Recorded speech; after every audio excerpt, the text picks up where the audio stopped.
জাকের নায়েককে তো সবাই খারাপ বলে, আপনি তাকে কি বলেন?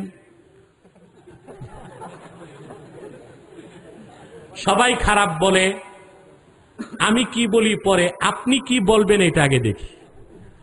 জাকের নায়েকের আকীদা হলো তা সে বলে আল্লাহর দেহ আছে আমাদের মতো,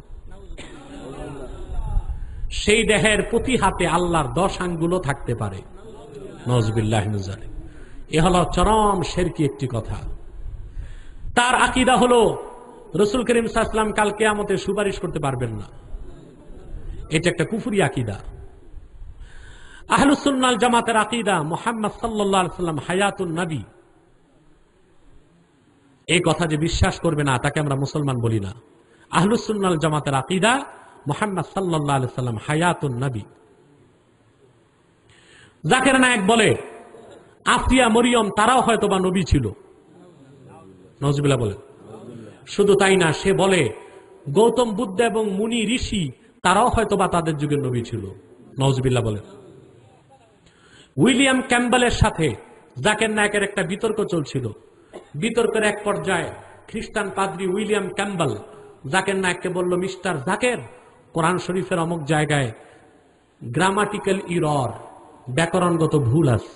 নাউযুবিল্লাহ বলেন। জাকের নায়েক তৎক্ষণাৎ বলল, ব্যাকরণগত ভুল থাকলে থাকতেও পারে। নাউযুবিল্লাহ বলেন। আল্লাহর কোরআনে কোন রকম ভুল নাই। উইলিয়াম ক্যাম্বেলের কথায় সুর মিলিয়ে সে নিজেও বেঈমান হয়ে গেছে। সে বলে তারাবির নামাজ 8 রাকাত, বেতের নামাজ 1 রাকাত। সে বলে কোরআন শরীফ স্পর্শ করার জন্য ওযু করার কোনো দরকার নাই। নাউযুবিল্লাহ। এরকম অসংখ্য শিরকি, কুফরি ও হারাম আকীদা ও কাজ তার মধ্যে আছে। তাকে আমি নয়, শুধু কোন মুসলমান তাকে ভালো বলতে পারে। বিপদের সময় ইয়া গৌস আগিসনি বলা যাবে কিনা? গৌস বলতে আপনার নিয়ত কি থাকবে? যদি বলে গাউসুল আজমকে খেয়াল করেন তাহলে যাবে না, কিন্তু আল্লাহরও এক নাম গৌস, সেজন্য গৌস এটাও ইসমুল মাসদার, গিয়াসের অর্থ দেয়।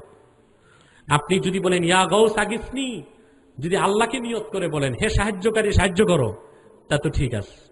আর যদি আপনি গাউস পাককে খেয়াল করে বলেন তাহলে এটা মুহিমিলা শিরক, শিরকের ধারণা সৃষ্টি করতে পারে। শিরকটাও বর্জন করতে হয়, শিরকের ধারণা সৃষ্টি করে যেটা ওইটাও বর্জন করতে হয়। যেমন যেমন কুফরটাকে বর্জন করতে হয়, কুফরের ধারণা সৃষ্টি করে যে কথা মুহিমিলাল কুফর, ওইটাও বর্জন করতে হয়। এজন্য আমি এখন ঢালাও ফতোয়া দিচ্ছি, কোন আলেম বা পীরকে নায়েবে নবী নায়েবে রাসূল বলা যাবে না। আগে বলা গেল, এখন বলা যাবে না। কেন বলা যাবে না? এটা কুফরির ধারণা সৃষ্টি করে। আর এই কথা বলতে যাইয়েই তো অঘটনটা ঘটছে।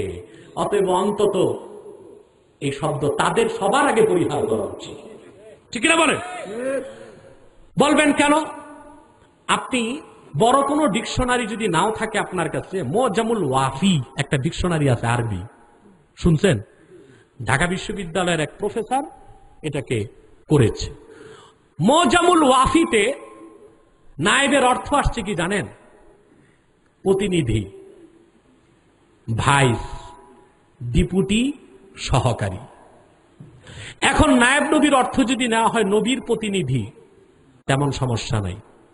কিন্তু কোন বেঈমান যদি অনুবাদের সুযোগ নিয়ে অন্য অর্থগুলো নেয়, নায়েব নবীর অর্থ যদি করে সহকারী নবী বা অ্যাসিস্ট্যান্ট নবী বা ভাইস নবী, তার ঈমান থাকবে না? সে কাফের হয়ে যাবে, নিঃসন্দেহে সে কাফের হয়ে যাবে। ইমাম আজম তার যুগে নায়েবুল্লাহ, নায়েবে নবী ব্যবহার করছেন, তিনি অর্থের দিকে লক্ষ্য করেন নাই। আরবি ভাষী ছিলেন তিনি, আরবির দিকে লক্ষ্য করছেন। পরবর্তীরা তাই করছেন। এখন আমরা দেখতে পাচ্ছি যে বর্তমান ফিতনার যুগ, শিরক কুফর বেড়ে যাচ্ছে, ঠিক না? এখন নায়েবের অর্থ প্রতিনিধি না নিয়ে, যেহেতু আরো অর্থ আছে অ্যাসিস্ট্যান্ট, ভাইস, ডেপুটি, ওই অর্থগুলো নিলে ঈমান চলে যাবে, মানুষ কাফের হয়ে যাবে। এজন্য আমি বলি নায়েবে নবী নায়েবে রাসূল এই শব্দ এখন ব্যবহার করা যাবে না। মনে থাকবে? ঠিক সেভাবে মুহিমিলা শিরক, যেটা শিরকের ধারণা সৃষ্টি করে, সেটাও বলা যাবে না।